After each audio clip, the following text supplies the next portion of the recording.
Next is a fairly unusual case to break up the flow of natural events over here. It's the case of the ice cream man, ice cream truck delivery shooter, to be exact, who went on to shoot essentially 6 victims, all in revenge. So again, that's up next, right here on the JTC channel. Thank you. The ice cream man shooter, the alleged ice cream man. A retrial for the ice cream truck driver who was accused of shooting and killing 2 victims, 2 men, in the year 2010, has once again started. Michael Keetley is accused of killing 2 men outside a home in Ruskin on Thanksgiving Day of the year 2010. He has been held in a lockup for 12 years and maintains his innocence to this date. A former ice cream truck, Tampa, Florida. So one thing I wanted to say is, I'm always interested in trying different types of ice cream once in a while, but I'm not really that big of a fan. So I found this interesting. A former ice cream truck driver in Hillsborough County has been accused of shooting 6 victims, killing 2 in the year 2010, and he will face a retrial on Monday. The opening statements in Michael Keetley's retrial are set to start all over again, 3 years after a judge declared a mistrial in the initial sentencing. Michael Keetley is accused of killing 2 men outside a Ruskin home on Thanksgiving Day of the year 2010. Investigators state Keetley was beaten up, shot, and allegedly robbed of about $12 while working from his ice cream truck, and became obsessed with gaining revenge, they said. Police state he was given bad information and went after the wrong assailants. Mr. Keetley is charged with 2 counts of official first-degree murder and homicide in the actual deaths of Sergio Beltran and Juan Beltran, and the attempted homicide of Daniel Beltran, Gonzalo Guevara, Ramon Galan Jr., and Richard Cantu. Keetley has spent more than 12 years languishing behind bars, awaiting a verdict in his case and maintaining his innocence ever since. In October, a judge denied his request for a reduced bond. The trial is scheduled to last 3 entire weeks. To fully understand the Keetley murder trial, or in other words, the trial of the ice cream man, you have to go back in time to January 23rd of 2010. That's the day Mr. Keetley was allegedly ambushed off Old U.S. Highway 41 while driving his ice cream delivery truck. He was shot 5 times by 2 masked men wearing alleged ski mask outfits. Police stated he managed to drive down the road and flagged down a passing pedestrian who was one of his regular customers. This woman turned out to have been shot. It turned out Mr. Keetley had been shot over the $12 he had in his wallet. Months later, detectives state Mr. Keetley was obsessed with finding and gaining revenge of some kind on the person responsible for having shot him.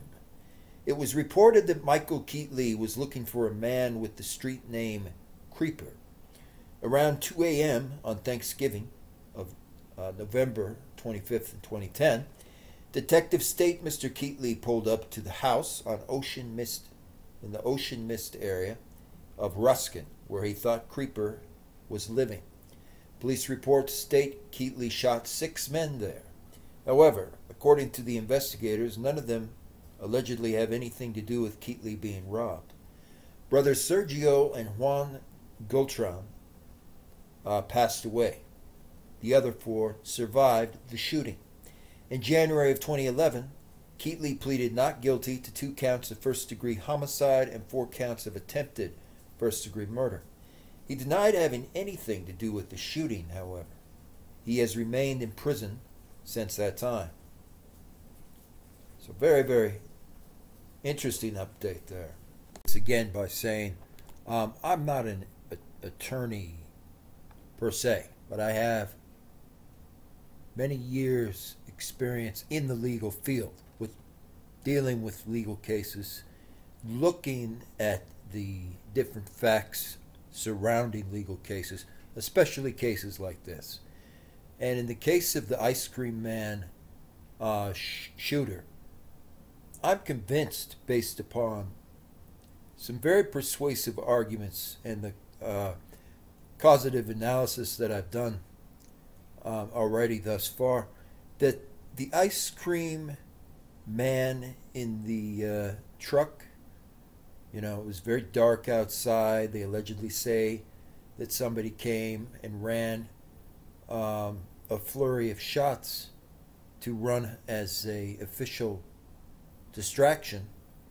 My question is, if there was really someone running this distraction, they could have hired anybody, even the cartel, to provide some kind of distraction or scattershot. So the way I look at it is, it was very dark outside. There's 4 victims. Allegedly, each of them are different ethnicities and so forth. And I feel very strongly that my opinion will end up being mostly correct, is that, they found the weapon. Okay, folks? They found the actual firearm in the actual door right there of the ice cream truck itself. So, my understanding of it is the shooter is guilty. But it's, there's a lot that's involved in the actual case. And I found the element that they said that somebody provided some cover fire and so on quite interesting. That's not going to be used in any way against him. So you're ultimately seeking an instruction to the jury regarding what Mr. Bruner promised. Absolutely, because it's greater. It's greater than what the law allows here. And think about the bias issue. Do you have any case law to support that in a similar circumstance? Never been addressed before? We're probably not going to be able to find a cow with four legs here. It's going to be impossible. However, I think we've got some good case law. Pretty common, I would think. Well, cows with 4 legs. Yeah, but not with this particular issue. But we've got. Okay, so let me touch on that for a second. There should be no question. There doesn't need to be another causative or probability analysis. There should just be simply no question that the ice cream man or the ice cream truck driver is most likely guilty of the shooting, because more than one eyewitness spotted him at the actual scene of the crime. Right? So they shouldn't even be debating this anymore. The weapon, that is the discharged firearm, was found in the corner of the door when they swung open the door. And so it's pretty cut and dry for me that he's guilty. But someone else, I believe anyway, was running possible cover in some way, or attempting to cover the actual scene, cover it up. A memo that we're going to get to the court for the court to take judicial notice, and then the court can give that instruction at some later point in time to this jury. Because think about it. Let's just think about this. The prosecutor is telling a witness, hey, I can only give you this in guarantee under the law, but you know what? I'm going to give you this. Okay, hold on. Let me see. Ms. Hodges, what's your position? I don't know. I don't know what Judge, Mr. Bruner did or said. Judge, it's very clear because it's in the deposition that was taken between Ms. Gowdy, Mr. Carr, and Mr. Bruner of Mr. Beckwith. And it specifically says on page 5, starting on line 16, And we haven't discussed this, so it gives you the use of immunity, just like the subpoena that brought you down here when you gave the sworn statement. Okay, so I just want to touch on something. No one really got any immunity, right? Not in this particular case, because this was just kind of a run-of-the-mill, kind of scattershot case. It was dealing with this ice cream truck delivery driver, and they had been at the same area, you know, the same spot for the last 10 months, every single week, every weekend, driving to the exact same area. So he was already in the system. It showed the facts surrounding it, you know. He had the system on a lock as far as his exact van always driving up there, delivering ice cream, allegedly. And then he had, of course, a firearm in the door of the actual truck. So it's pretty cut and dry, you know. It's a pretty clear-cut case overall, to be honest. Michael Keetley. The person that actually went and shot was David Beckwith. And it wasn't that David Beckwith wasn't involved, but I'm just pointing out a very important factor for all of you folks. There's a difference between somebody who offers cover as kind of an accessory and the person who conducts the actual shooting. If they had fingerprints on David Beckwith, you know, holding the firearm that's holstered in the door of the ice cream truck, because really it's already a pretty ridiculous assertion in itself to speak about. But if they had that, then okay, game over. Then David Beckwith, you know, David would be the shooter by default. But they don't have anything like that. And so again, it's just all hearsay. And so hearsay evidence isn't admissible in a trial. And so I submit, you know, the ice cream truck driver, the original ice cream truck man, or ice cream truck delivery driver, is indeed guilty. Can you tell us, can you point out on State's Exhibit 5 where it was you saw this dark minivan park? It parked right. And you can use the yardstick, absolutely. Right to the back tire of. Can you step down so you can actually point and? Okay. Okay, so it's so dark. Is it face? Which way is it going? The front of the car? That's called. To the left of the picture. That's almost called hearsay identification, because it's so dark. How are you going to fully identify and be able to size up the vehicle, right? Especially at that late of an hour. You know, how can you truly see everything identifying the vehicle or the automobile in that particular kind of situation? Regardless, it's enough to prove at that point that part of what the witness testimony provided, you know, is correct, is true. His appearance. Anything else about his appearance? He looked scared. He had red cheeks. Did you notice anything else about his black shirt? Yeah, it had a lettering on it. It said sheriff on it. And was he holding or carrying anything? He was carrying like a wallet type of deal, like almost like a badge. And was he carrying anything else? Yeah, like a handgun. Like a gun type. So normally a lot of that wouldn't be admissible unless they have like a screenshot of, you know, this whole allegation. But it was so dark, you know, it's tough to be able to corroborate any kind of testimony when it's that dark outside, the way that it was. And the first time that you got shot on November 25th of 2010? Yes, ma'am. After you got shot in the hand, did you get shot again? Yes, ma'am. How many times did you get shot? Total 4 times. Where? So that's something else. But anyway, Again, Michael Keetley is most certainly guilty. And I'm as big of a fan of ice cream as the next guy, but there's no denying that Michael Keetley actually held the firearm, discharged the gun in the exact way that you would expect a typical highway robber or someone to discharge a firearm after loading up the truck. He was out there doing something illegal, and then he got caught while he was doing this regular delivery that they claim happens every single day of the week, whatever.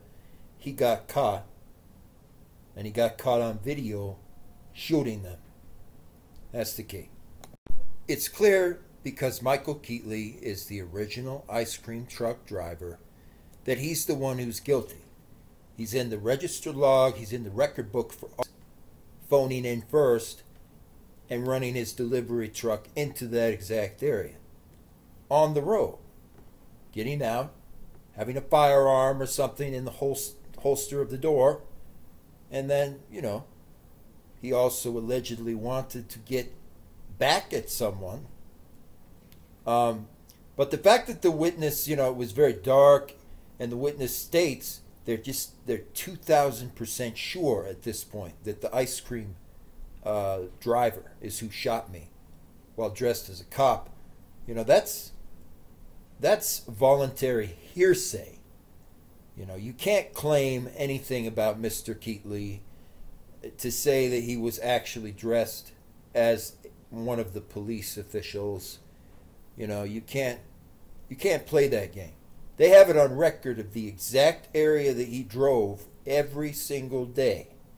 Same hour, same location, same time of day. So you can't make any claims, to the contrary like that. It's clear that Michael Keetley, not some other random person, is who discharged the firearm and shot it at the victims. So let's listen again.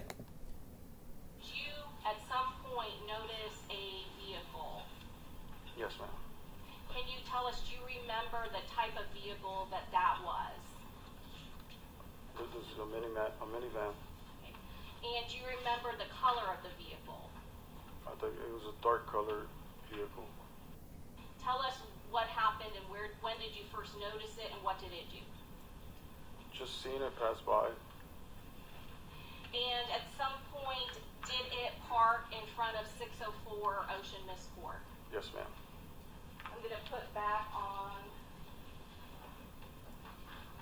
the screen for you.